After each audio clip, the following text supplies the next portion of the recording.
Namaskar, Jai Shri Krishna. Appreciating text 16, text 17, text 18 and text 19 of chapter 4, Transcendental Knowledge of Srimad Bhagavad Gita. Text 16. किम कर्मेति कवयो अप्यत्र मोहिताः तत्ते कर्म प्रवक्ष्यामि यजज् ज्ञात्वा मोक्षयसे अशुभात्.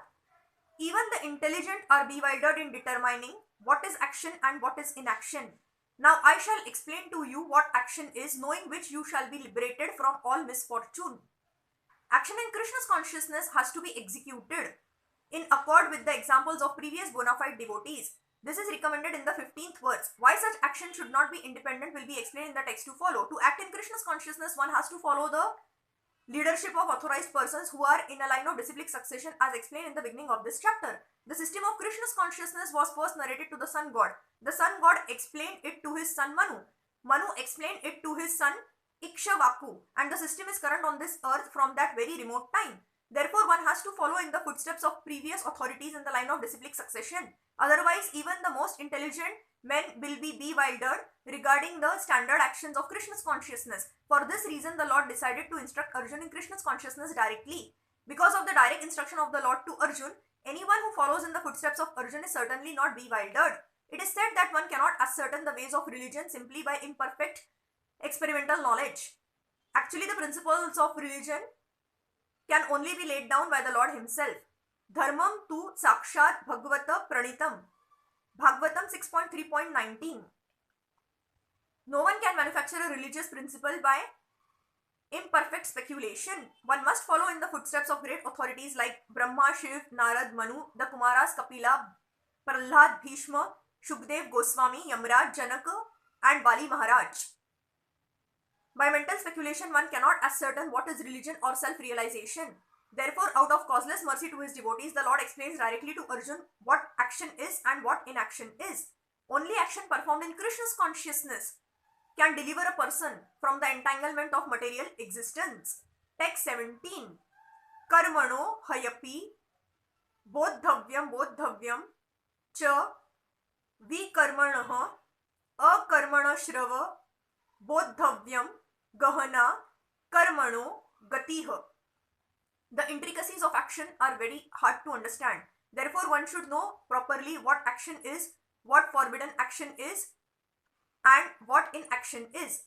If one is serious about liberation from material bondage, one has to understand the distinctions among action, inaction, and unauthorized actions. One has to apply oneself to such an analysis of action, reaction, and perverted actions because it is a very difficult subject matter. To understand Krishna's consciousness and action according to its modes, one has to learn one's relationship with the Supreme. That is, one who has learned perfectly knows that every living entity is an eternal servitor of the Lord and that consequently one has to act in Krishna's consciousness.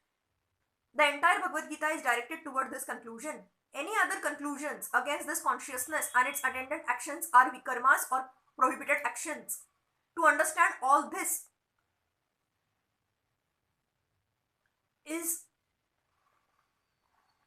one has to associate with authorities in Krishna's consciousness and learn the secret from them. This is as good as learning from the Lord directly. Otherwise, even the most intelligent persons will be bewildered. Text 18. Karmanya karma yaha pashyed karmani cha karma yaha sa buddhimana manushayeshu sa yuktah krutsna karma kruta. One who sees inaction in action and action in inaction is intelligent among men, and he is in the transcendental position although engaged in all sorts of activities. A person acting in Krishna's consciousness is naturally free from the bonds of karma. His activities are all performed for Krishna. Therefore, he does not enjoy or suffer any of the effects of work. Consequently, he is intelligent in human society, even though he is engaged in all sorts of activities for Krishna. Akarma means without reaction to work. The impersonalist ceases fruitive activities out of fear, so that the resultant action may not be a stumbling block on the path of self-realization, but the personalist knows rightly his position as the eternal servitor of the Supreme Personality of Godhead. Therefore, he engages himself in the activities of Krishna's consciousness. Because everything is done for Krishna, He enjoys only transcendental happiness in the discharge of this service. Those who are engaged in this process are known to be without desire for personal sense gratification. The sense of eternal relationship to Krishna makes one immune to all sorts of reactionary elements of work. Text 19. यस्य सर्वे समारंभाः काम संकल्प वर्जिताः ज्ञानाग्नि दग्ध कर्माणं तमाहुः पंडितम बुधाः. One is understood to be in full knowledge, whose every endeavor is devoid of desire for sense gratification. He is said by sages to be a worker for whom the reactions of work have been burned up by the fire of perfect knowledge. Only a person in full knowledge can understand the activities of a person in Krishna's consciousness. Because the person in Krishna's consciousness is devoid of all kinds of sense gratificatory propensities, it is to be understood that he has burnt up the reactions of his work by perfect knowledge of his constitutional position as an eternal servitor of the Supreme Personality of Godhead. He is actually learned, who has attained to such perfection of knowledge. Development of this knowledge of eternal servitorship to the Lord is compared to fire. Such a fire, once kindled, can burn up all reactions to work. Thank you.